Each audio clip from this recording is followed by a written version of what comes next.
and welcome to the Everyday Board Game Podcast with your hosts, Daniel. And Daniel. Daniel. Let's Yeah. talk.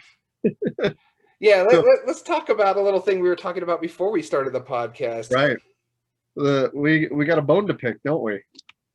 Yeah, a little bit. I was going to tell you about it today. You just sent me the link as well, and it's like, really? Yep.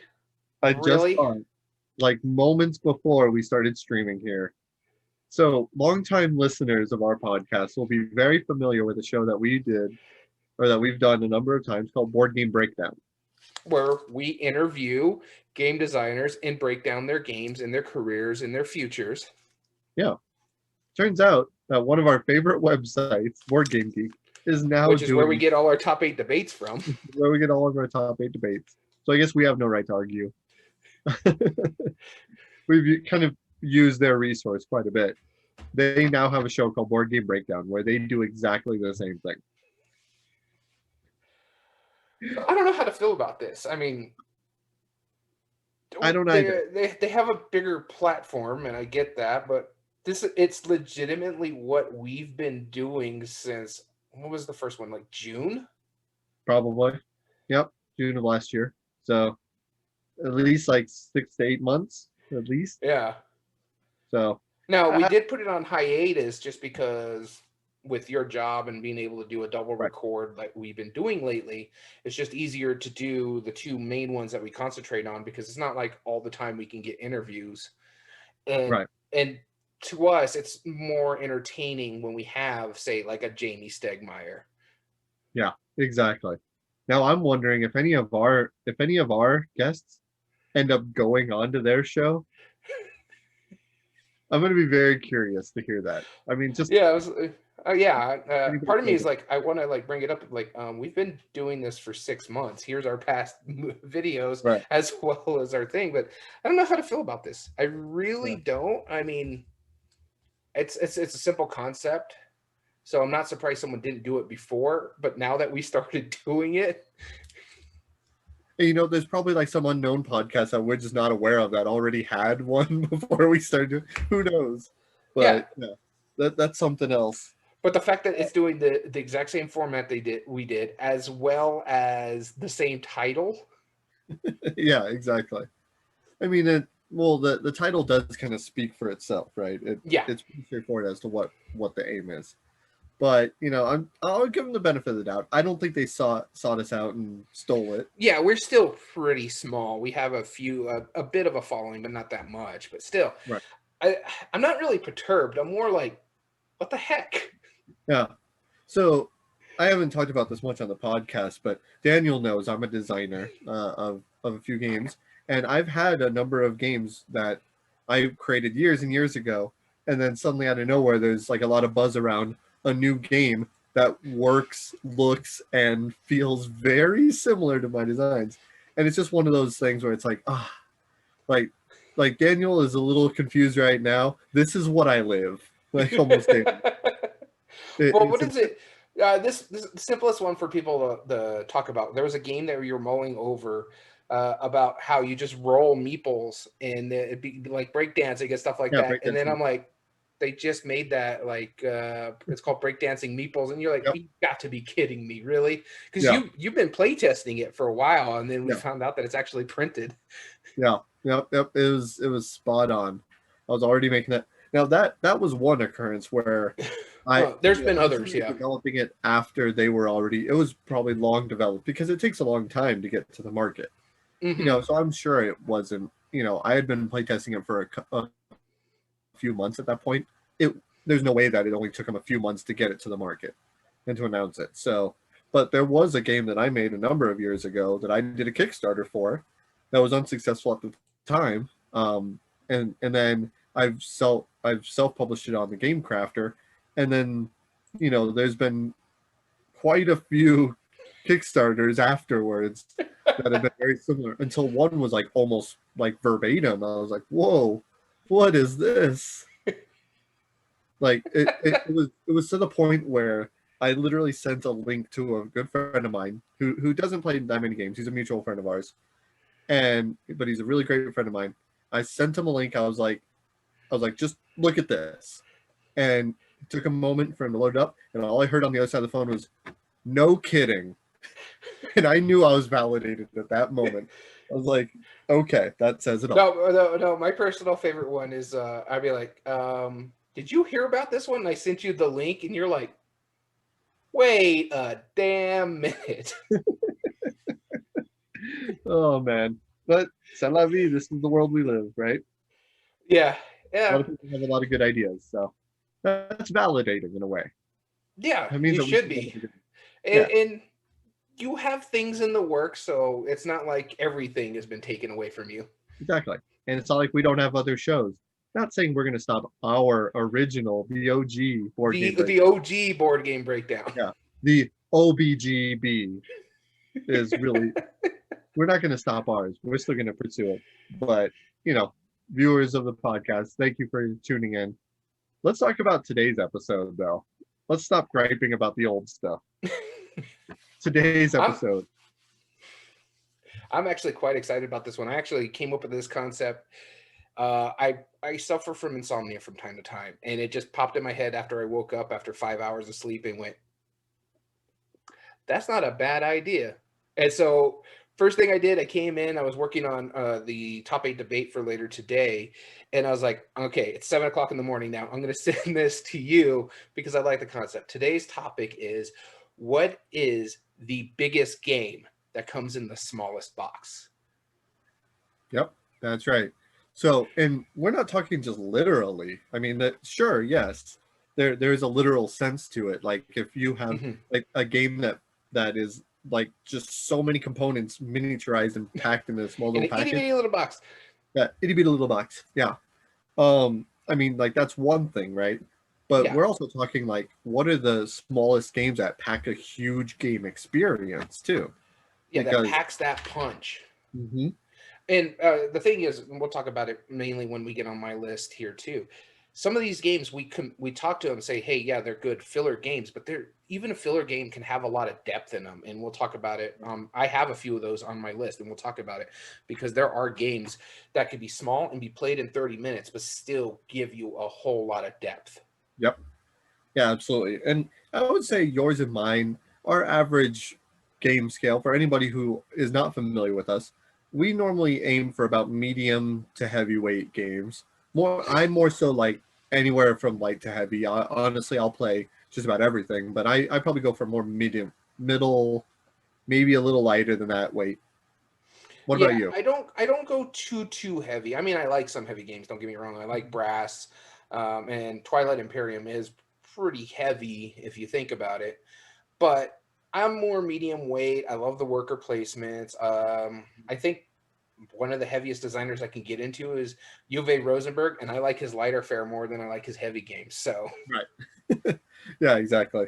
Yeah, and we also both have an affinity for like Phil Walker Harding, who creates like technically a tiny game in a big box, but it's still a big experience, Yeah. Yeah, we'll be talking about a lot of that stuff. But other than that, what have you been playing lately, Daniel?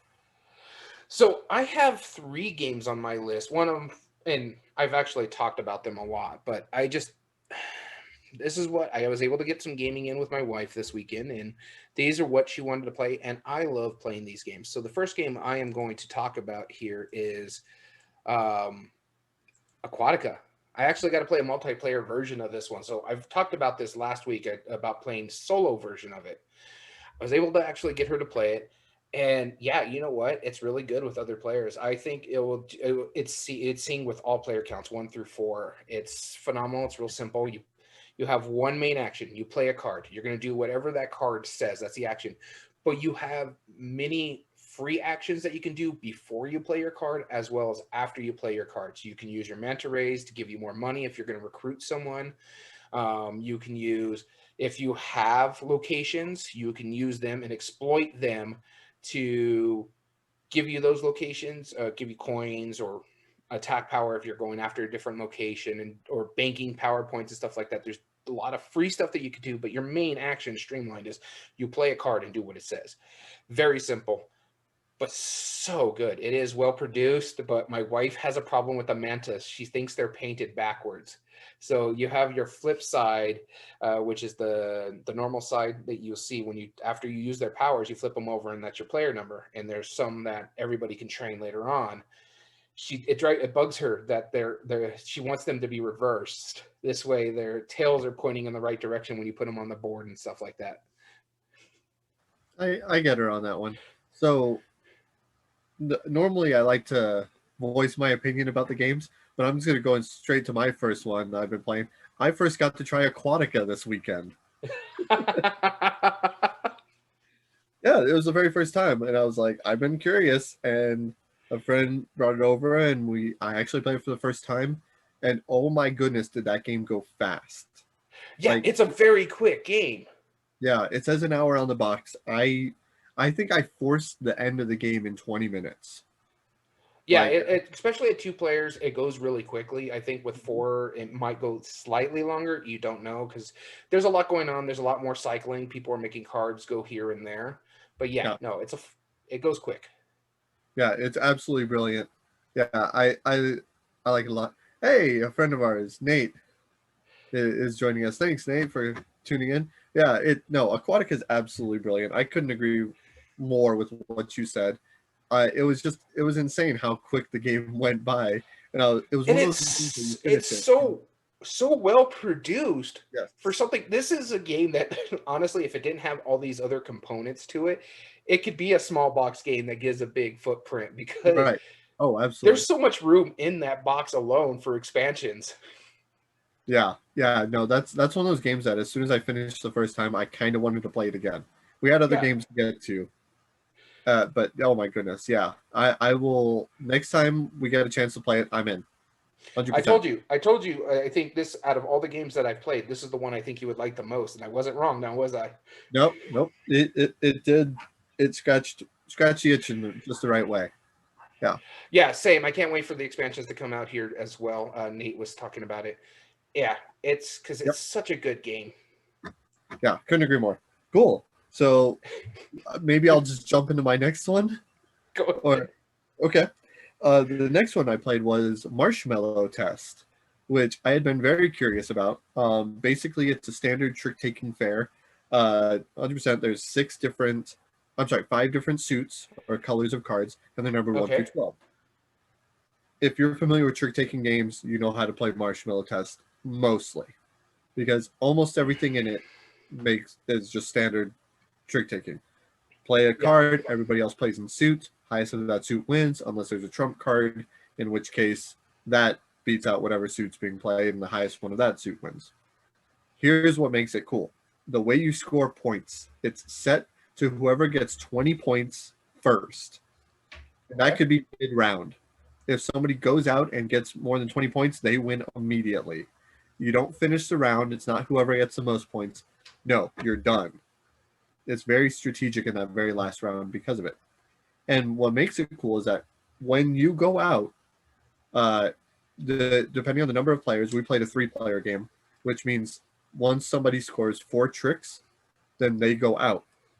And you don't score the number of tricks you've won. You score the number of tricks everybody else has won at that point. So that's Daniel, interesting. Yeah, let's say you, me, and a friend of ours, let's say Nate, is all playing a 3-player game, right? Yeah. And if you had 2 tricks, Nate had 3, and I go out with my 4, well, that means I get 5 points. Your 2 plus his 3. Yeah. Okay? But then you 2 continue playing. And then my 4 tricks are still in the round. Because the longer you last in, the more points you potentially get. Unless you're the very last person, in which case you don't score any points because you waited too long. Oh, man. But here's the advantage to that, though. You become the dealer and the leader for the next round, okay? Okay. And after looking at your hand, you choose what color is trump. Okay, that's pretty interesting. That before. Yeah. I didn't even realize it. I knew I would have probably liked it just because of the way it works. And then I saw that it was a Reiner Knizia, and then immediately I'm like, all right, let's do this. So I know it's going to be solid at that point. Never mind. Yeah, I know. That probably turned you off from it, but no, I'm telling you, it's good. It's good. Nate can attest to that. I don't know if he's still on with us, but if he is, he he tried it. He knows. It's awesome. Yeah, no, I don't hate Knizia games. In fact, only recently have I really played any. It took how long? Yeah. You call yourself a gamer. Yeah, just none of his games really sung to me. I only own one. I own Blue Moon Legends. That's about it. And I do dig that one, so. Yeah. All right, so the next game on my list here that I've played, and if people were noticing me doing something while you were doing it, it's just I was getting ready for our other podcast in a little bit. But the next game that I played is something I've talked about a lot, but it's easily climbing my favorite game list, and that's Cartographers. We just really, huh? You've played it a lot, absolutely. Oh yeah, no, we play it quite a bit. We enjoy it though. It's a good game to, to de-stress, or in this case, we played it before the next game on my list here to get our calm before the storm that was about to happen. But I really like it. In fact, this was my best multiplayer game I ever had. I think I ended up with 129 points or something like that. I did really, really well. So I'm quite proud of that. Yeah, it was phenomenal. The cards laid right for me this time, and the way the points were scoring, and I was setting myself up for all the point rounds rather than just the one. But it was funny because I thought it was going to go bad because the very first card that came out in the very first round was the attack. Yeah. So I'm like, well, at least it's the first card out. Now I have to build around it. This way I don't get my negative points. And so from there, it just led to me being able to do this. I think the big one here was that you had to have cluster of 6 houses for one of the scoring, and you get 6 points, or no, 3 points for every housing cluster. And I, at one point on the final time it scored, I had 4 clusters of houses. So I had a phenomenal time with it. I can't wait for the expansions that are supposed to come out later this year in June. It's some new map packs plus heroes where you can actually attack the monsters. So I want to see how that works on a flip and right game. It's easily my favorite flip and right game, or roll and right for that matter. I have so much fun with this one. That's cool. Yeah, I look forward to playing it again. Absolutely. When we have we plan to do a video conference game night one of these days. Yeah. My next one on my list is another light game from Game Right Games. I played this with my daughter, and she picked it up really quick. And then I showed a couple other guys, and it was vicious. It was super vicious. It's called Shifting Stones. Oh, okay. Yeah.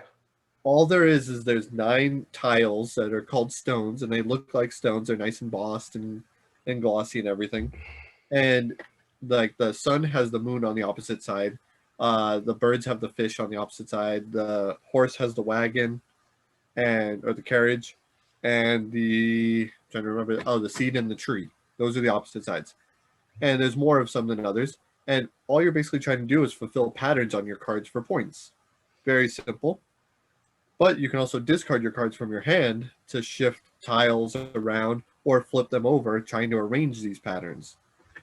You play out your entire turn. So you have 4 cards on your turn. You could play technically 4 actions, one of which including scoring, or you could score multiple cards if it happens to lay out in the right way. After somebody has scored a certain number of cards, most points wins after you finish out that round. It's brilliant. It doesn't even sound that fun. It doesn't even sound that new, but the way it works just works so well, and we were so vicious about it. There was many slews of profanity as people shifted my tiles in the wrong way, ways that I don't like it. It was so cool. I liked it a lot. Oh, and the other thing you could do on your turn, if you just choose not to do any actions, you could skip your turn and then draw 2 cards, and then you have 6 cards going into the next turn. Very simple. Oh, interesting. Absolutely brilliant. It's way better than I thought it was going to be. I knew I'd like it. I didn't think I would love it, and I love it. It's awesome. Sounds good. I don't know. I'm not really big on the mean games, but I do want to try it just to see it. But yeah, if it means getting to screw you over, then I'm fine with that. Here's the thing, though. it's not directly mean because you don't know what cards the other player has, but you know as you're playing, you discard a card, you shift 2 tiles, and everybody goes, okay, let's see how I'm gonna do that. It's such a satisfaction of watching other people cringe because you have no control over it. It's awesome. All right. So the last game I'm going to talk about is something I've been talking about a lot since Christmas. It's easily my most played game since that time period. Okay. And I kind of hinted at it with cartographers that we needed that little palate cleanser before we delved into this. And this is Gloomhaven, Jaws of the Lion. Gloomhaven. We actually, as of Sunday, Gloomhaven, Jaws of the Lion, I have played it 17 times since Christmas. No kidding. How many times do you play it in a night? Sometimes 3. Mostly it's like two times. Okay. Usually, because we're veteran Gloomhavens, we've done really well. We don't really follow like how it says it's supposed to do. Sometimes we'll play 2 players, where we use one set and then we play a different set of creatures just to see how they synergize as well. Sometimes we play 4 players on a 2-player game just to see what's going on. That was our mistake on this one. We played 4 players on the most recent one scenario that we played. And oh my God, we got our butts handed to us. Mind you, we reset the scenario and did it again with 4 players. We just did it more smart.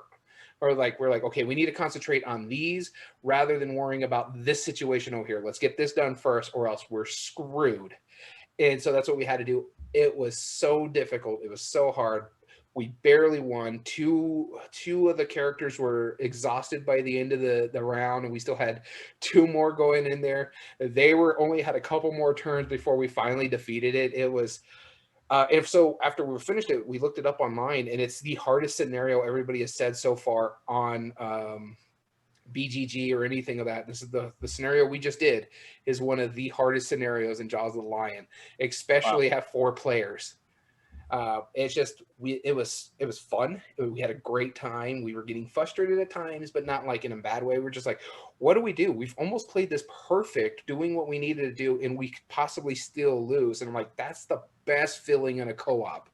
Is like still being able to pull it out at the last minute. Like I said, two characters were exhausted. The other 2 were close to. I think one had 1 more turn, and the other one had 2 or 3 more turns, just based on the cards and how they came back and using potions and stuff like that. Oh my God, it was difficult, but it was so fun, and it's easily. Gloomhaven, there's a reason Gloomhaven's my favorite game. Jaws of the Lions is right up there with it. I still think if you're new to the Gloomhaven scene, start with Jaws of the Lion. It's the easiest one to learn. You have a faster way to grow your experience points. So yeah, no, I love this game. Very cool.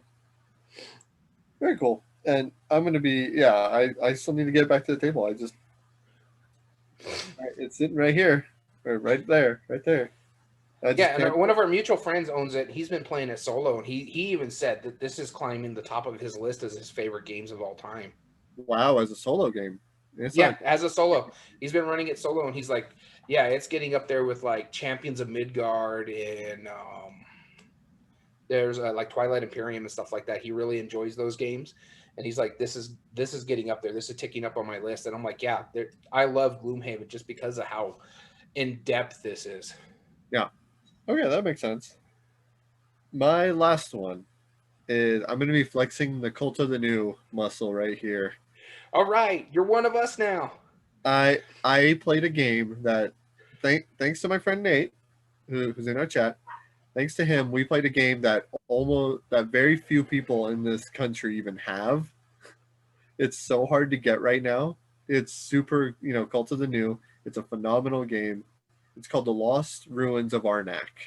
Oh, yeah, because it was this one and Dune Imperium that came out around the same time, and they almost do the same thing. Yes. Like deck builder worker placement games. They're both deck building worker placement games. I want to try this one so bad. It's good. I love the theme. I've always liked the exploring ruins and exploration theme, but it is a hardcore Euro game for sure. There is deck building. The deck building will just essentially just gives you more or less outlets to go worker placement.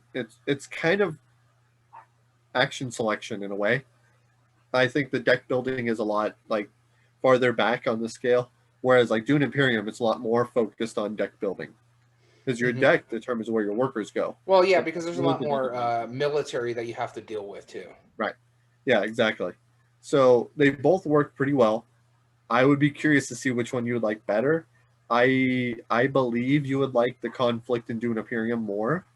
I probably it's really tough for me. I like them I both. think Ruins and Arnax is probably more up your alley just because of your Eurocentric wants and needs. Yes, but it does one big one big thing that I don't tend to like in Euros is I don't like it when there's about What, you're rolling dice?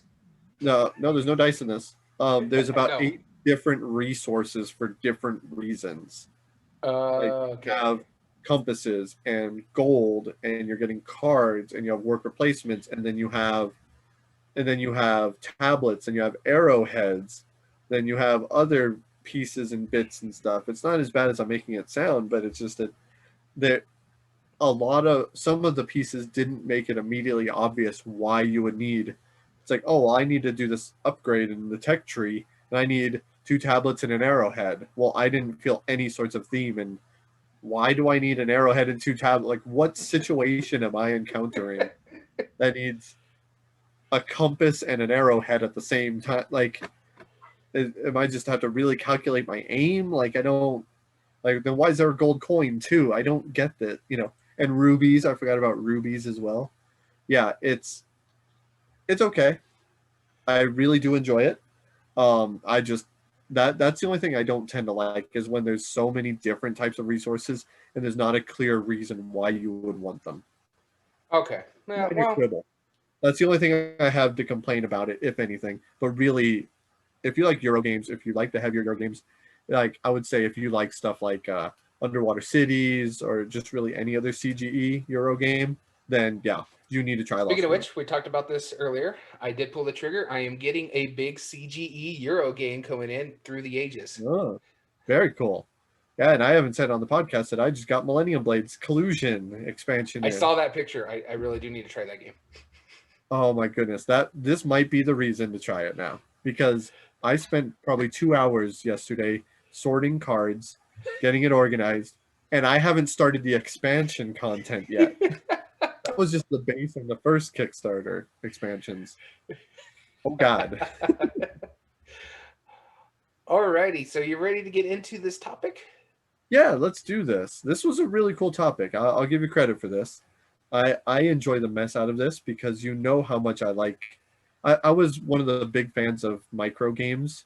I've always enjoyed them, and I still love micro games a lot. Except there was one big problem that I had with them, is that even though they're micro games and they say there's a lot of punch in like a small game, a lot of times it still felt like a really small game. Yeah, no, yeah, I I get didn't you on feel that. like I was playing a big game. Whereas the ones that I have on this list, I feel like I'm playing a big game.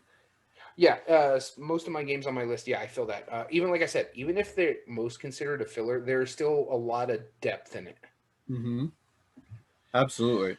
So our question for our viewers this week was, what are the biggest games in small packages? And so we mean that quite literally, and we also mean that figuratively. Figuratively as well. Yeah, like I mean, if there's just so much content and pieces and all that stuff packed into a pretty small box, then yeah, it's a perfect example of it. But also, if it's a small thing that feels like a big game, so Yeah. we'll give our examples as we're reading through the as we're reading through our comments. Have you looked through the comments? I've looked through quite a few of them. There's some really nice games in here. Absolutely. So There's also let's some I've never right even in, heard huh? of. Yeah. I'm curious. So if you're like if you want to condense your board game collection, this is going to be a good start. Yeah. So you All want to right. get started? I'll get going. The first one I see here is from Mike, and he says PAX Renaissance, PAX Transhumanity, Neanderthal, Greenland. We can also talk about Folio War Games. Sure, if you want to. I heard of the PAX games, never played them. And the other two, Neanderthal and Greenland, know nothing about those. Yeah, neither. I believe the Folio War games are like the ones, and I might be totally wrong, and forgive me if I am, but I think they're the ones that are in the envelopes, and they're basically like war games, with punch out chits. I was thinking of including Ogre in my list. I didn't, but I definitely consider it because the original Ogre was like the size of my phone. That's interesting. Yeah, and it was just cardboard little things that you'd cut out, but it was a massive war game. So the next one we have, Spencer said a deck of cards, which I knew somebody would say it, and I considered it. They're not wrong. I mean, yeah, a deck of cards. There's so many games that you can play with it, but yeah, it's the obvious answer. Well, see, here's my argument against it, though. A deck of cards is a tool. Mm-hmm. It is not a game in itself. Like, sure, you have a big experience depending on what card game you're playing, but that's because you have the tools to do it. The same would be like dominoes, The same, and to go with that, Alex says a set of dice. Set of dice, exactly. Need I say more?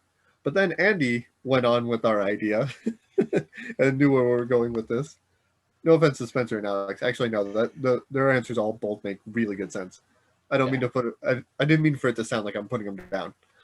Andy agreed, though. Castles of Burgundy, the card game, tiny box, but literally takes up half of my table when I play it. He's not wrong there. That's something that comes in a small box but takes up a lot of table space. It does have depth. It's probably my least favorite of the Castles of Burgundies that I've played. Right. I actually have the dice game sitting right next to me over here because I have a lot of my roll and writes in here for when we do decide to do the online roll and write-a-thon. Yeah. There was another one that crossed my mind, that it's a big game in a small package, but it's actually in a big box, and that's Monchicoro. And I guess because when I thought of that, I was like, if it was in a appropriately sized box for the components, that would be a perfect example. Yeah, no, it would, but it's in a gigantic box, which is ridiculous. Yeah. Yep. I've taken out the insert and just put the cards and tokens and the dice just to show my kids, like, hey, look, this is the game plus 2 expansions. And they're like, what? The expansions too. The expansions can come in little deck boxes, and they're like in size of like my colonies expansion behind me. Yeah, maybe that's what I'll do next. Maybe I'll just 3D print a box for Monchicoro that just holds it all. And there you go. And then just have it on my shelf, taking up like the size of a big wallet. Speaking of which, I do have to thank a friend of mine. His name's Angel. He actually 3D printed me an insert for Gloomhaven, Jaws of the Lion. Oh, nice. It's actually fits everything in there. They all have this own. Angel or Bryce? It was Angel. Bryce is doing the big Gloomhaven. Oh, that's why he's not done yet. Got it. Yeah. But Angel did the small box. I wasn't expecting it, but he dropped it off, and I'm like, right. What? And so, it had a nice little insert. Everything fits in there, and the box closes now. Fantastic! What a good guy. And so, going back to our topic here, Mike says, "Tiddlywinks or Pogs?" I remember Pogs. Pogs' heyday was my generation, so I can't complain about that. I really enjoyed it. Josek says Sprawlopolis or Palm Island. I've been really curious to try Palm Island. I've heard that one's really good. Sprawlopolis I've heard of. I haven't played it, but Palm Island, people talk about that one quite a bit. Yeah. Sprawlopolis, it's one of the new Button Shy games. Or not Button. Okay. Is it Button Shy? Yeah, I think it's Button Shy. The ones that come in the wallets. It's one of those. And I just signed up for their monthly thing, and I'm hoping to get that pretty soon. Cool. So I might be able to try it pretty soon. Hopefully. Colonel says, "Coup." Okay. Yep, coup. That's a cool answer. No, actually, yeah, couldn't agree more. It's like some tokens and 18 cards. It's really simple. It's really small. It's not my style of game, but it's not bad. Yeah, I'm not the biggest fan of it either, actually. Pedro says Motenai. I don't know how to say it. Motenai? Yeah, I don't know. Motenai? I don't know. I can't say it. I've seen the box, and I know it in my head, and I can describe it, but I don't know anything about it. I see that, and I just think Star Wars. Houdini! Right. So John adds Love Letter. Now, I did think about Love Letter, but it didn't make my list because I'm not a huge fan of it. I do own a copy. I have the Batman one, but it does have a really good game to it. I think it just got played out for me. We played a lot of it, a mess of it in the early parts of when I got into gaming. Right. That I have a copy and I hardly ever play it. And I want to point something out to kind of name drop John there. He's actually the owner of AEG. So, I mean, it's appropriate. He's not wrong. And because they don't have the rights to Love Letter anymore, do they? No, but we should talk about this so for a minute though, because they were really instrumental in bringing in the micro game universe. Mm-hmm. Like even like their larger micro games was in that double deck box thing. Yeah, that had a lot of really good things, and we're going to be referencing the next one, which Craig says Sail to India, which is another AEG micro game. and what's good about the Love Letter thing? Love Letter is basically what put AEG on the map. It's what helped them become the big company that they are. One little small game helped build a company. Well, it was one of the big critical well, so back in the day they were known for CCGs, but when they started branching the board games, it seemed like it wasn't like that fast. They had Smash Up though, and that was a big one, but Love Letter was really like, I mean, I know how big Love Letter was in comparison. Well, yeah, compared to Smash, don't get me wrong, Smash Up has a following. I'm one of the people. But Love Letter, you saw played more in shops and at conventions than I saw Smash Up or anything else AEG has done. Yeah, absolutely. Absolutely. Cool. And so that was Joe's India. Yeah, Sail to India. So I never played it. You mentioned it and said it was pretty good. I've never played it. I've never played it. I own it. I've owned it for years. I've never played it. It is on my shelf of shame. It's probably one of the longest on the shelf of shame. Wow. Yeah. All right. So we got quite a few here from Joe. So let's get through this. The Draugr, War Chest. War Chest, it comes in a pretty decent sized box. It's bigger and clunkier than a lot of them. Another AEG game. Yeah. Cat Lady. Another AEG game. Sakura Arms. Used to be AEG game.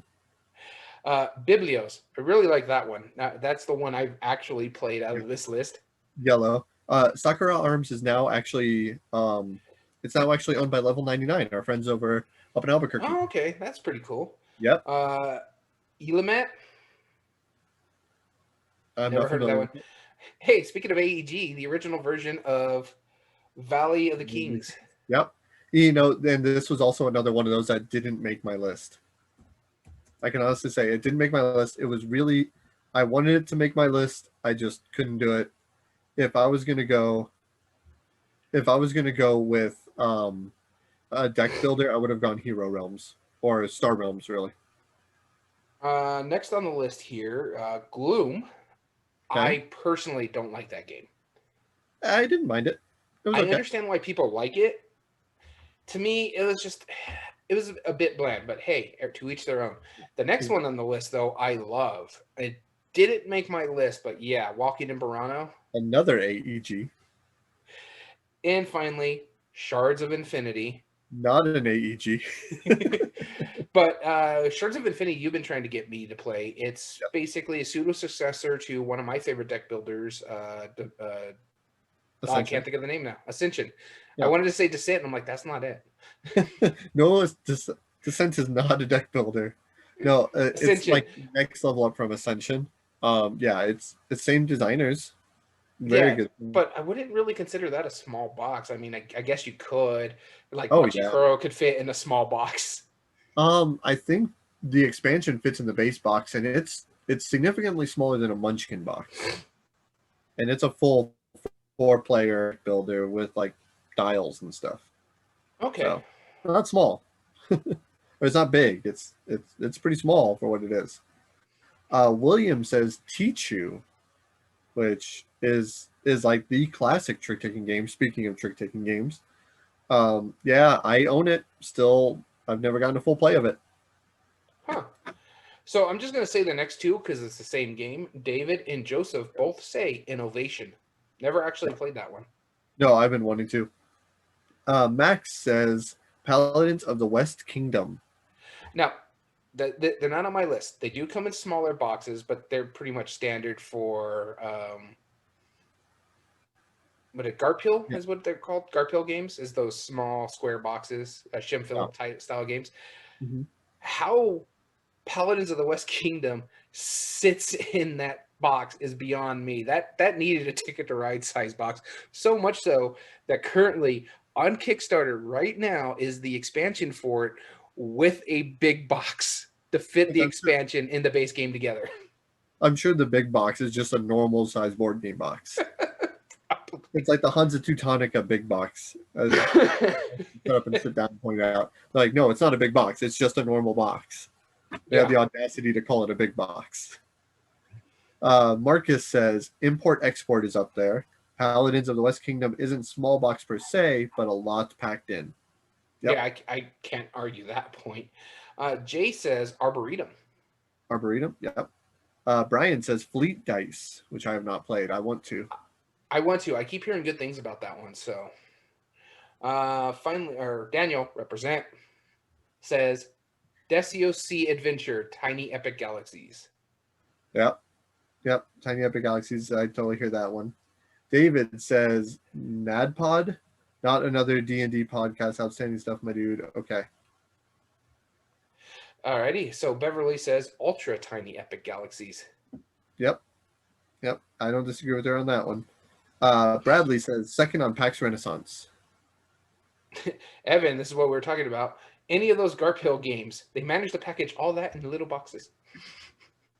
Yep. Hold on.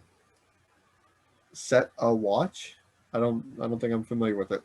I'm not familiar with it, but apparently it got seconded, so. Yep. Okay. Tura, Arkham Horror? Arkham Horror? Yeah. Axel says The Lost Expedition is my favorite small box game. I think they're just trolling at this point. I don't even know. I don't know about Lost Expedition, but I know In Between is not a small game, which Dirk mentions, or not a small a troll is what it's saying. I know it's a smaller game. It's one of the more hard ones to find nowadays. So people call that the Stranger Things board game, basically, because you have it's like a tug of war type thing where one person's playing the dark side while another person's playing the light side. I see. Okay. All right. Salvi says PAX Renaissance, no question. Adam here says anything Tiny Epic in the title. He also wants to give mention to Untold Legends. There's a lot of gameplay in either novice set. Very cool. Adam's a good friend of ours. Yeah, I agree with him on any of the Tiny Epics. Sean says Curious Cargo or a Keyforge deck. Kenny is another one that says Arboretum. Arboretum, yep. And now we have another long list. Oh, it's not that long. It's 4 games. Charles says Cartographers, which I wonder might come onto one of our lists later. Battle Line, which are you familiar with Battle Line or Shot and Totten? Yeah. You've talked about it before. It's the fighting game that was basically the predecessor to Exceed. Yeah. Jaipur, which will probably be on one of our lists later. Unless it's on yours, it won't be. Really? Because it's not on mine. Okay, then nope. I'll talk about it here in a moment. And Seven Wonders Duel, which might also be on one of our lists. It's not on mine. Oh, wow. Yeah, okay. So let me explain why Jaipur isn't on my list. And trust me, I thought of Jaipur. It's a phenomenal card game. It packs a great punch. There's a lot of good decisions, but it's only 2-player, and it feels just like a trading card game. Like, not a trading card game, but like I'm trading stuff, you're trading stuff. We're just aiming. I didn't follow that rule, by the way, just so you know. I didn't follow that rule at all. Oh, that's fine. No, there's something about it that only the 2-player games, there's very few that I would consider, just because of like I could play Hive, right? But it's still only a 2-player. It's you and one other person just sitting right there moving the pieces, it still feels small in my opinion. And as much as I love Jaipur, which I do, it did not make my list. Yeah, no, I was thinking Jaipur might make your list. I do get what you're saying. I agree with you on that. It gives you a lot of depth to it, but it just doesn't feel that like epic. Like we're going to be talking about some of the games on my list or your games. The reason why Seven Wonders Duel didn't get on my list is kind of that same reason. Yeah, it packs a lot of punch, but it's a 2-player game. Now, I think I do have 1 2-player game on my list, but I'll explain about that a little bit later. But I like it. Don't get me wrong, but it just didn't make my top 8. Maybe it would have made my top 10, maybe 15, but it just didn't make it. Yeah, and when you hear mine, it'll make sense why comparatively. I do have some 2-player games, but trust me, it'll make a lot more sense when I get to them. All right, so John says under Falling Skies, a great modular game with tons of options and a complete campaign to boot. A slightly bigger box than the Tiny Epic series, but with way more content, which is fine. This is what we're looking for. It doesn't necessarily have to be a Tiny Epic game or Tiny Epic box.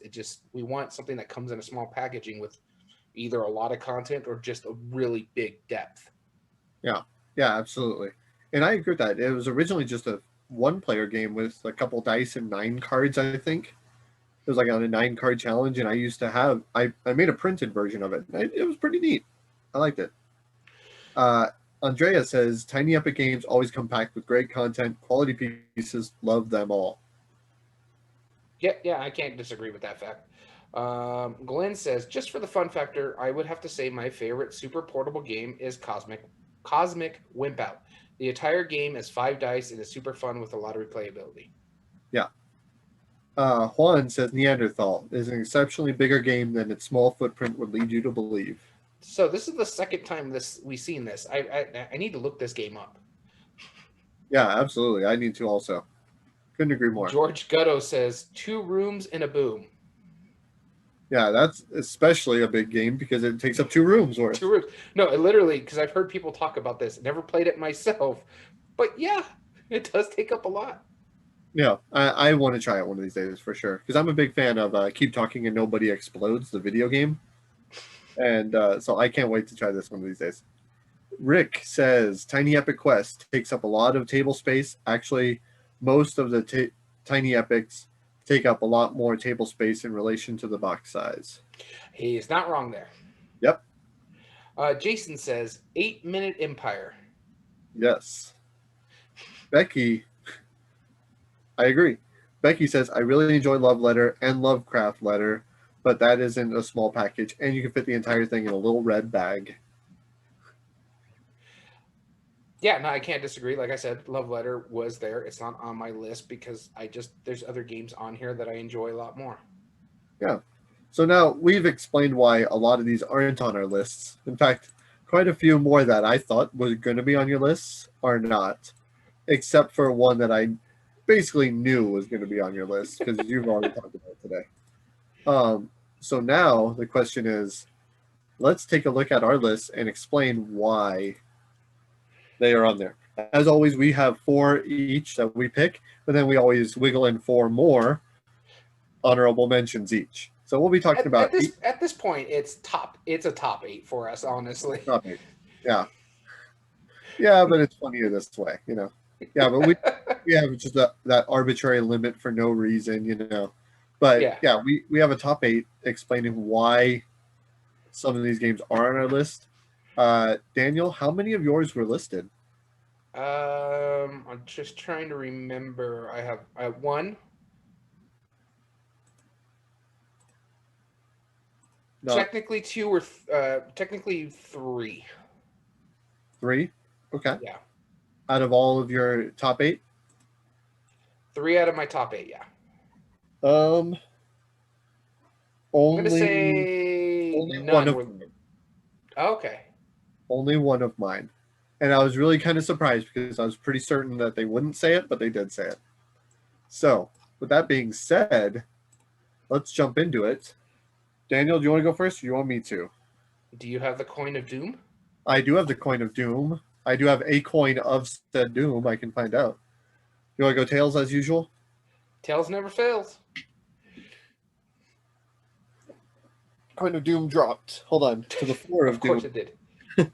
Tails, go for it. All right, so my first pick here is probably my largest box game here. It's my cheat-ish pick per se, but it's still small. And the only reason it's in this bigger box is because of the gimmick they were going for. It's a lunch pail, basically, the box that they put it in. And this is Fallout Shelter. As soon as you said it, I knew. As soon as you said lunch pail. That's what they were going for. And in all honesty, you could put this in a smaller box and it would fit fine because the components are small. It's basically just decks of cards and little workers that are like that big. And they look like, I don't know if you can see, yeah, you can see them sitting on the tree right over there of the Pip-Boy. But such a good game. Yeah, like I said, it could fit in a smaller box. It's a real simple take on a worker placement with a little bit of dice rolling. It's got really well-produced components, and the gimmick is that it comes in a lunchbox because, you know, the 50s for some reason. But I really dig this game. It does give you a great worker placement game with little components. I like the overlay cards that fill up rooms as threats. I love the fact that you get a reward if someone goes into your specific part of the vault. You're building out this vault. It's a really phenomenal game. It's climbed up my list. It's probably one of my favorite worker placements and might be in my top 100, top 50 games of all time. I dig this game, even though it's relatively new. That's awesome. Yeah, that I liked it a lot. I totally agree with you. It's a really good game. And like I said, it's only because it comes in a lunchbox is why it's in that big of a box. And it's not even that big. No, it's actually that is bigger than most of the ones I'll be talking about, but yeah, it's not by much. My first honorable mention is a game from Phil Walker Harding. And most of his stuff is kind of like overproduced but incredibly simple. This one is just a deck of cards, and that's there are a few other components, but mostly it's just a deck of cards. Silver and gold? Silver and gold, yep. I didn't want to tell you that there was dry erase markers on it because then you'd know immediately. But silver and gold, oh my goodness, such a good combo. It takes all of his style of like taking a very simple component, like I'm just gonna flip over a couple cards, do a couple things, make all these game breaking combos, do this, do that, do this, do that, but it's in a box that big. Pandasaurus, yeah, no, I knocked out of the park. I don't blame you. That's I didn't put this one on my list. I thought about it. There are Phil Walker Harding games on my list. In fact, 2 of them. But Silver and Gold was just outside. I'm like, I don't want to make this list all of Phil Walker Harding games. Right. But I really do dig Silver and Gold. It's a phenomenal game. To the point, you showed it to me when we went to lunch, when we could do that in a restaurant. And I've told this before. We went to go pick up a friend at the airport, stopped at the board game shop, and I bought it right then and there. Yeah. Yeah, I always joke about finding those games I show you just once and then you want to buy it. You literally did that within the hour. Like yeah. from when I brought out the game to less than an hour later, you owned the copy. It was a few hours because we had lunch and then you're like, hey, I got to go pick up such and such from the airport. You want to come? We're gonna have to wait till like 9 or 10. And I'm like, yeah, sure, fine. We'll stop at Game Vault in El Paso. Okay, literally 8 hours later, I had the game in hand. Yes, yeah, and now the crazy thing is it's available at Target now, so you have no reason not to buy it. It's like $15. It's one of the best games you can buy. Well produced too for such a small game. Yeah, support your local game store, but if you don't have one and there's a Target, go get it. You have no excuse. Yeah, no, I agree. So we've already talked about this. I even talked about it at the top of this podcast. My number 7 is Cartographers. It was on the list. As I mentioned earlier, it's easily one of my most played games within the last year because it's such a good game to play solo. You can play it over video chat. You can play it in person with your significant other. Whatever you want to do, you can still get this to the table. It's very cathartic when you're coloring. I recommend using colored pencils and coloring in the different areas. Putting little decorations on it to help you define what this is and what this is. There's a little bit of meanness, but not that much. Again, it's one of the bigger box games on my list. In fact, I think these last two that I talked about are the biggest boxes on my list. Yeah.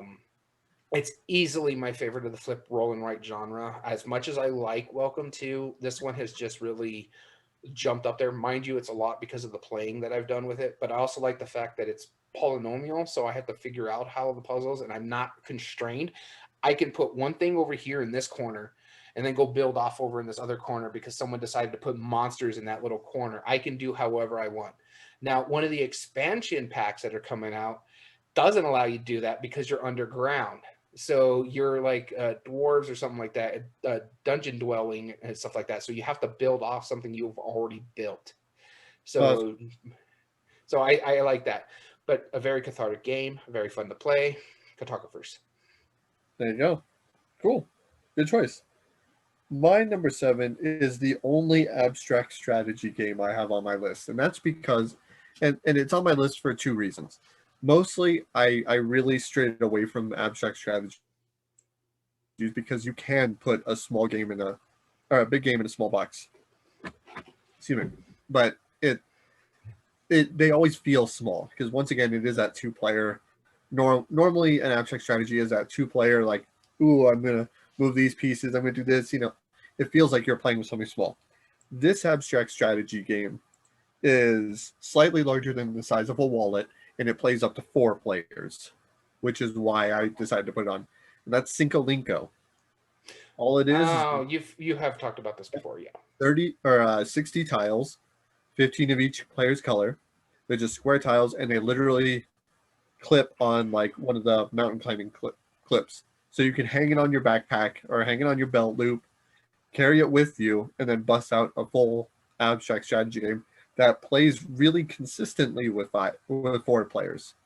It's solid at 4 players. It's a little easier to control, but there's definitely strategy still in it, and it's solid. It's a really good game, and that's the only abstract strategy I allowed on my list because of it's literally like half the size of a baseball. It's incredibly small. All right, you want to hear something interesting? Remember how I talked about Phil Walker Harding? Yes. He's got 2 games on my list. Here's one of them. Yeah. Okay, can I guess? Go ahead. Is it the one with or without sushi? I have no sushi on this game. Really? No sushi on this? Okay, hold on. Just because Sushi Go Party eliminated Sushi Go for me. Okay, I know one of them. Is it the one with like artifacts and stuff? No, not specifically yet. Okay. This one he co-designed. Okay, well that broke my brain. Go on. And that is the Adventure, the card game. Yes. Him and Matthew Dunstan. That's right.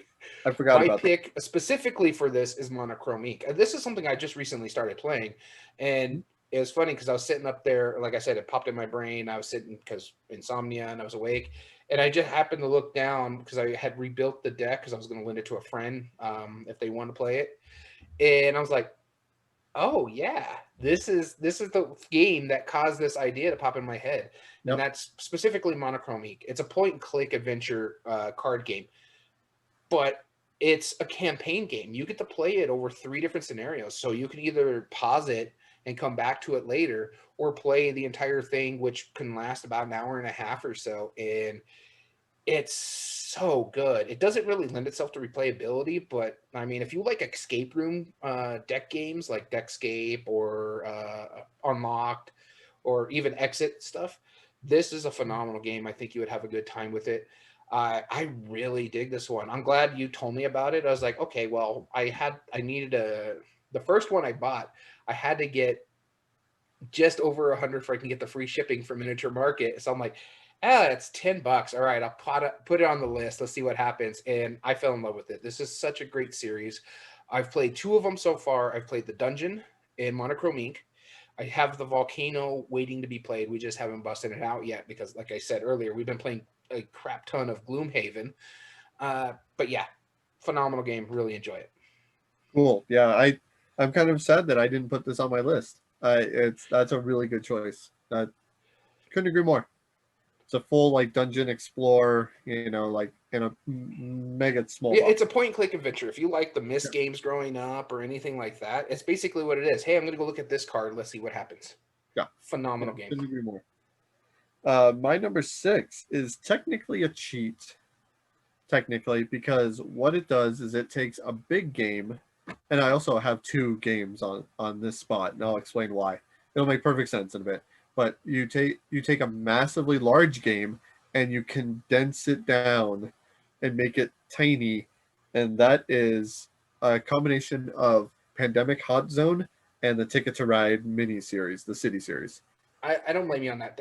Any one of those. I mean, 2 to 4 players can play on a board that big, play with that. Now, granted, the only problem is if you just want a Ticket to Ride or a Pandemic fix, that's a perfect solution.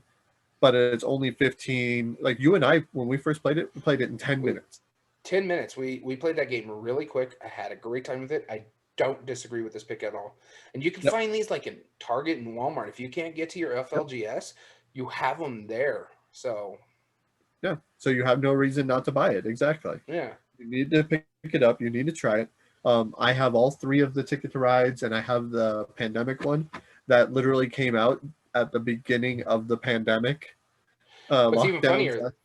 Yeah, there's now another pandemic. So you're gonna pick that one up? Did they make another Hot Zone one and micro one? I think so. I heard something about it. This one's more like in the Europe area. Okay, I believe it. I mean, because if it's just Europe by itself, because this one is North America. Yeah, and I think it's another Hot Zone with up in the European area. Yeah, I think I saw a video about that. Yeah, 100%. I'm in. 100%. Nice. Yeah, that's my number 6. My number 5 is a game that we both played. We talked about a trick-taking game earlier. Can you guess what this one is? The trick-taking game that you like a lot. Oh,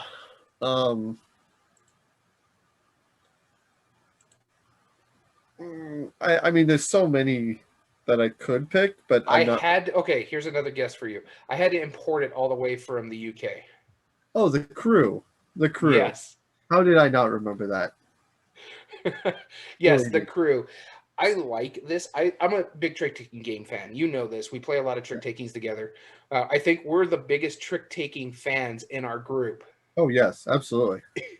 And so when I heard that they made this a co-op and you had to figure out how to do certain things a certain way, depending as you're going through the campaign, I was like, oh, I'm intrigued because you don't really hear trick-taking co-op. And I'm like, I wanted to see how they do this. And then I heard the hype and the people talking about it. I'm like, okay, this is getting me interesting. Then I got it, brought it in, and we played it. And I was like, wow. I didn't know how a trick-taking would work as a co-op, a full co-op, because most trick-taking games, you have a partner. You're talking with them how you're going to do things, or some of them anyways. But this one, it's just like, okay, let's start out. We have to give this trick to this person over here. We can't really talk about what's in our hand or what's going on. We have one way we can say, hey, this is going on, by our little pulling a card up and saying, hey, this is either the only card, this is the highest in this suit, or this is the lowest in this suit. And we could do that once per round. And so when you get into the further ones where it's not lists, like this person needs to take this trick, you need to take that trick, and I need to take this trick. It's more like this person needs to take this trick first before you take that trick and I take this trick, or this person needs this trick, you need this trick. I can't take any tricks, and trying to figure out that puzzle with these cards and figuring out who's got what and how to do it. I love this game. So enjoyable. Yeah. I'm starting to now believe that I don't think we're going to have any crossover at this pace. We might have one. We'll see. Maybe. I mean, the Walker Harding, we'll see. Anyway, no, I don't think we will. We had a designer crossover. That's true. My number 5 was the only one that was said in the comments. Can you take a guess what it is? In fact, not only is it a small game and big and awesome in a small box, but it has a whole series of games along that line. Is it Galaxies? Tiny Epic Galaxies? Specifically, Ultra Tiny Epic Galaxies. They already took a really small game and then just put it in a deck. A really small box, yeah. Yeah. My original one that I put on here, and I changed it to Ultra Tiny Epic, is Tactics. I felt Tiny Epic Tactics really had a big footprint. Because you had the 3D board, you have legitimate tactical strategy. You know, you're buying weapons, maybe quests. Tactics is the only one I haven't played, I think. Tactics is one of my favorites. Like it's up there. I'm surprised how much I enjoy it. I really am. And I enjoy the mess out of it. It's probably one of my favorite of the Tiny Epic series because I do own them all. And yeah, Ultra Tiny Epic Galaxies is the one I'm supposed to be talking about. I mean, they use little wooden cubes as the dice. They just screen printed on 8mm cubes, and that's the dice you roll. That's so ridiculous. I mean, I get why you put it on here, but to me, that was just a gimmick more than anything. Oh, absolutely. And they've also made tiny because everybody's complaining, why are you making such tiny little games? Just make them big games. Oh, you don't like it when they're this small? We're going to make it this small. And then they counteract that. They're like, no, that's too small. They're like, fine, we'll make it bigger. And then they made Tiny Epic Blast Off, which is right in between Tiny Epic Galaxies and Ultra Tiny Epic Kingdoms. And it's like right in between it. And it's like the micro version of Galaxies, but not ultra tiny. Let's just not get that extreme. No, it's brilliant. I love it. It's such a good game. And that's actually the only Tiny Epic game I don't own is the Ultra Tiny Epic Galaxies. I own all the others. Yeah. Well, you can probably pick it up with the new Tiny Epic Dungeon. Yes, I plan on backing that for sure. That comes out, I think, this week, if not the end of the week. Yeah, I think Tuesday it goes on Kickstarter. Yeah, very soon. So after you hear this on YouTube or on our audio version, it'll already be on Kickstarter more than likely. More than likely, yeah. So my number 4, you mentioned itself. I don't think it's on your list though. So now that I think of it, we might not have a crossover. But you did mention it in passing, huh? Sushi Go. No, I told you there's no sushi on my list. War Chest. No, it's a deck builder. Huh? Deck builder. Oh, a deck builder. Dominion. I barely like that game. I know. Star Realms. Yes. I specifically went with Hero Realms, but yeah, Star Realms can go in here as well for if you want the sci-fi over the fantasy theme.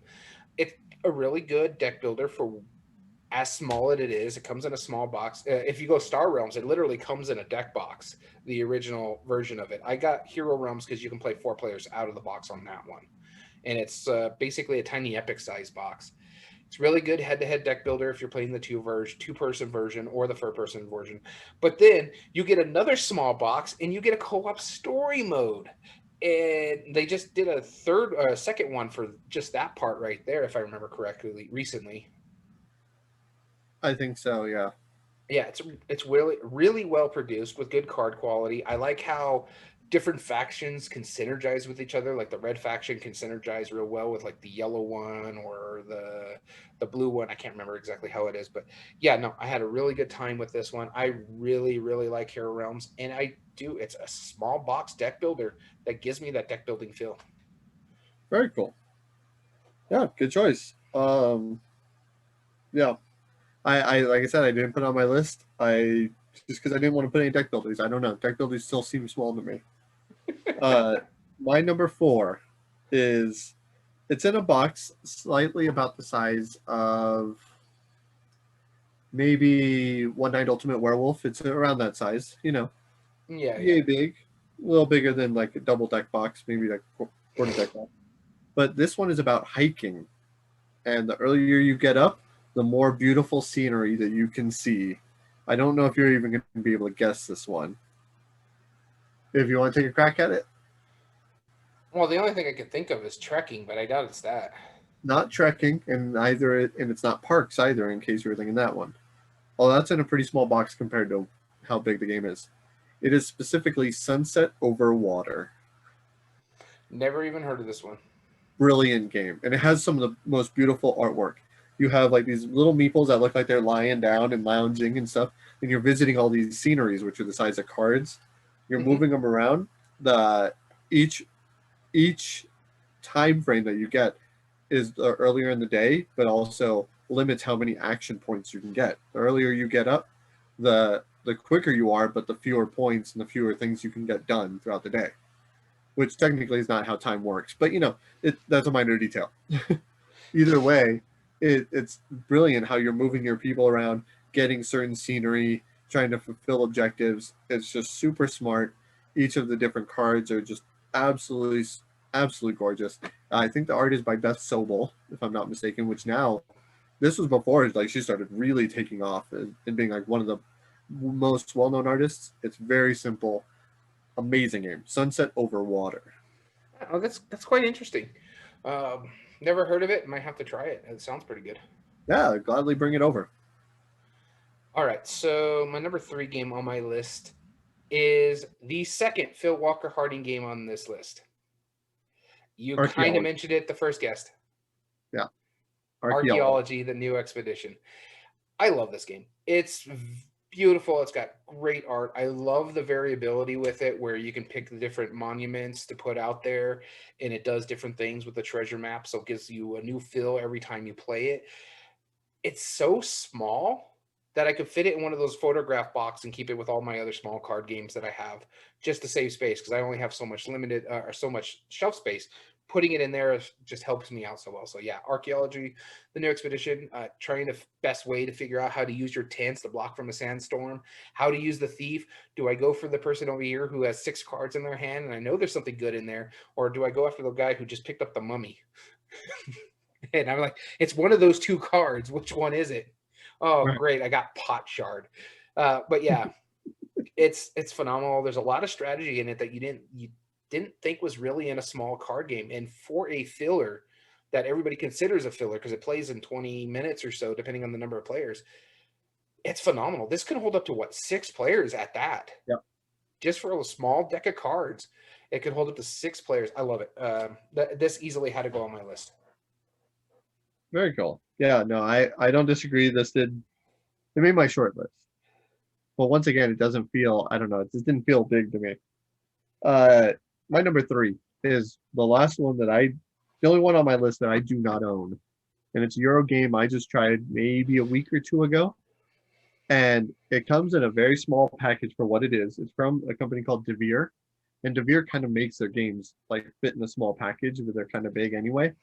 This is a pretty, I'm not gonna say it's a heavy Euro, it's a medium weight Euro, but it's such a small package. The board is only, yay big or so, like, because you have a good perspective over video chat. And it's called Red Cathedral. Oh, you have talked about this before. Yeah, absolutely. I mean, the board itself is just a circle. It's a rondel. It holds 6 dice that you're moving around of different colors, or 5 dice, I'm sorry. As the 4 quadrants, you put a mini card on top of each quadrant, and it's also the scoreboard. And then you're working off of the cathedral, which is only, a set of mini cards, like laid out in like roughly 4x4 pattern, give or take. And then you have your own little player mat, which is actually small too. I think they had to purposefully miniaturize the components because your flags are super small, all these pieces are super small, just so they'll all fit in the box. And there's so much variability, so much different ways to set it up. Like, for example, just part of it, you have to build the cathedral that everybody's building, and it's made up of cards. Well, in order to get Red Cathedral, yep, Nate is back. Yes, thank you again for showing me Red Cathedral. In order to build during the setup, you draw a random layout card, which shows you how the cards are laid out. And then each of the cards building that up is randomized cards to build up. So every single time is just a hugely different game. It is 100% brilliant. I want to buy a copy now, really badly. And that's Red Cathedral. Yeah, I do need to try this. You talk it up a lot, so let's see how. Do you think I would like it? Absolutely, 100%. I am surprised it's not a failed game. Okay, yeah, that's high praise right there. Absolutely. So my number 2 game on this list is my Tiny Epic game. Can you guess which one?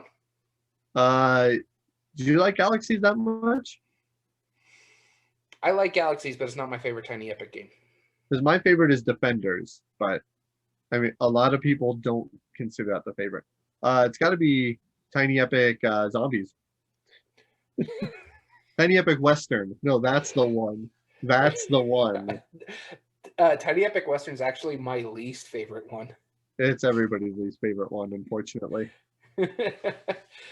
So, honest guess. Which one do you think it is? I'm looking at my Tiny Epic shelf. Hold on. It's you're probably like the only one I own. Is that Quest? Yes. Yeah. Okay. Yeah, it's my favorite of the Tiny Epic series. I was mentioning, and is the only one that I owned. And no, it wasn't Kingdom. It is Tiny Epic Quest. I love the push your luck aspect of it when you're dungeon dwelling and doing all the stuff at night.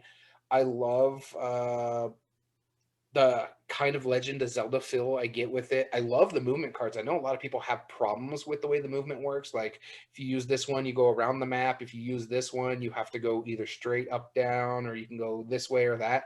I really enjoy all that. I think it's an interesting take on all this stuff. You get that Legend of Zelda feel. It's probably the biggest sandboxy version of Tiny Epics you have out there, because you can really do whatever you want to do best. I can go here and try to get the staff. And that's the main thing that really blew this one away for me, is that you have now meeples that can hold things. I can have a sword and use that. So I love this game. It's my token Tiny Epic on a Tiny Epic list here. And it's Quest. It's the only one I own. It's the only one I really want to own. I do want to try Tactics. I wanted to back Tactics. I just didn't have the money at the time. And they're inexpensive games. It's just there was a lot going on at that time. So, but yeah, Tiny Epic Quest. Are you going to be going for a Tiny Epic Dungeon? I'm thinking about it. You know how I feel about dungeon crawls? I do. And you know what makes this different than most Tiny Epics? Is that it, well, other than the obvious, is that they're not using meeples. Yeah, I saw that. They're actually doing 28 millimeter minifigures. Minis, yeah. Who knew that they could do that? So yeah, my token Tiny Epic number 2, Tiny Epic Quest. Now I'm wondering where my Tiny Epic Mechs is. Oh, there it is. Okay. Well, that Tiny Epic Mechs proved they could do like tiny meeples of sorts. You got to put your little meeple in the mech itself. So, yeah. All right, and so my number 2, my second to last one, is easily the smallest game on this list. Easily, it is a 2-player rondel resource management game that doesn't come in a box. Think about that for a moment. It is a 2-player rondel resource management and building game that doesn't even come in a box. The deluxe version did, but the normal one came in just a bag. I've never played this one. It's called Province. It was a Kickstarter from a long while ago. It literally is just like it's smaller than a mint tin. It is super tiny, but it is legitimately a resource management rondel game. You're moving your meeples around a rondel, getting resources, getting gems and money, and spending them on buildings that you're building in different areas and gaining abilities. It's absolutely brilliant. And I want to super upgrade my version so that way it'll fit in a box. Maybe I'll 3D print a box one of these days. I don't know. I haven't seen it yet, but it's absolutely a phenomenal game. This company, I think, has gone defunct lately, but this is easily one of their neatest games. They did this Kickstarter, I think, in 2014, and I backed the Kickstarter for it. I couldn't afford the deluxe version, which was probably like $20, but I think the regular version was like 10 or something, and it just came on like a punch board, and that was it. That's all you needed. Like, to put how small it is, instead of meeples, they had tokens that are about yay big that had meeples printed on it. Like, those are the meeples you were moving around. So it's interesting. I have to try this. Yeah. Like, while you're talking about yours, I'll actually go get it. I see it right there because I just want to show you how tiny this little thing is. It's really... I did want to mention something. You mentioned a Mint 10, and I'm like, oh, I didn't even think about those games because I like Mint Works. That was a really good game. Yeah. See, I don't own any of the Mint games, so That's why I didn't think of them. I don't own any of them. I played Mint Delivery and Mint Works. I had a real good time with those two. Yeah, those are both very good. All right. So we're back. My number one game, and this is the 2-player game that I was talking about that I did put in there, and this is one of the first games that I thought of. I looked up on my shelf, and there it was. Can you guess what it is? Oh man, all of the ones that I honestly thought you were going to say, you've either said already or just disproved it. How many players? Wouldn't put this one on your list because it's 2-player only, really. I guess you could play it with more, but we've only ever played it 2. Yeah. Onitama, maybe? No. It's not Onitama. It is a deck game. Literally, you could just buy a deck. Keyforge? Keyforge. Okay. Probably my favorite Richard Garfield game out there. I know some people like Magic, Bunny Kingdom, stuff like that. I dig this game. I was very hesitant of it because I'm not a huge Magic fan.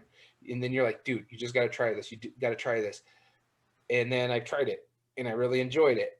And then I played it with the wife, and she really enjoyed it because she actually enjoyed Magic the Gathering. And then I'm like, yeah, we like the game. Next thing I know, you and me are going in on this big pack of decks that we could buy, and now I have, I don't know, 30 decks or something like that. I don't know. I have a lot. Maybe 15, about 50 but still. Now. Huh? Probably give or take about 50 or so. Now, I know why it probably wouldn't be on your list because, like you said, it's a deck game, only 2 players. But you get such a big, heady game with one deck. And I really enjoy that. I think that's a very important thing, is that I don't have to go out and build this massive deck and spend all this money. I could play this deck and still have fun and learn how to just play this deck and compete with some of the best players. Some maybe are a little bit more balanced than others, but it's just what happens when the game is actually randomly generated. They're trying to make it as balanced as possible, but still, learning the puzzle of playing the deck that I actually own and have is so phenomenal. Do I activate this house where I can play this card, which can help me with my other houses in my deck? I love this. I thought Keyforge, that's why it had to be my number one. I get such a good game, so good. The think that I like, the thinkiness that everybody enjoys about having to do the puzzles of the games and stuff like that. This is the one that it just hits all cylinders for me. It had to be Keyforge for my number one. Okay. Yeah, I don't blame you on that one. So I wanted to rewind just for a moment so I can show you this. This is literally Province right here. Well, you have shown me this now that I see it. Yes. Yeah. Richard Garfield strikes again. Yeah, he does. And the thing is, I enjoy Richard Garfield actual games like Bunny Kingdom. I like King of Tokyo and King of New York. But Keyforge, I was very hesitant to play this. Danny will tell you. He kept saying, hey, no, dude, you got to try this. No, you got to try this. It took him almost a year and a half to finally sit me down and play the game. And I'm like, huh. And then so I bought, there was like a sale somewhere, and I bought them for like half off a little 2-pack. And me and the wife played it, and she's like, I really dig this. And I'm like, all right, now I'll buy some more packs where we can play around. Next thing I know, I tell Danny this, and he's like, well, I got this deal going on over here. So if you want to buy some packs with me. I know, I was your dealer for a while there. All right, so I have it next to a deck box just to show comparison.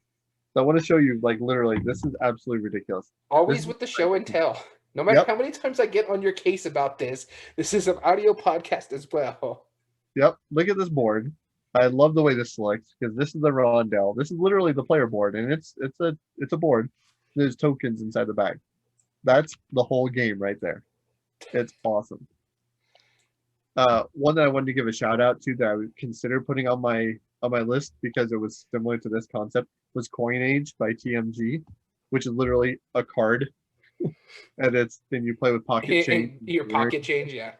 Yeah, but this one had to be on my list. This is easily the biggest game. I will give you a couple clues and see if you can guess it, but I'll be surprised if you don't. It is a huge resource management strategy, tableau building, getting abilities for 2 players, and it's effectively a couple decks of cards. Harbor?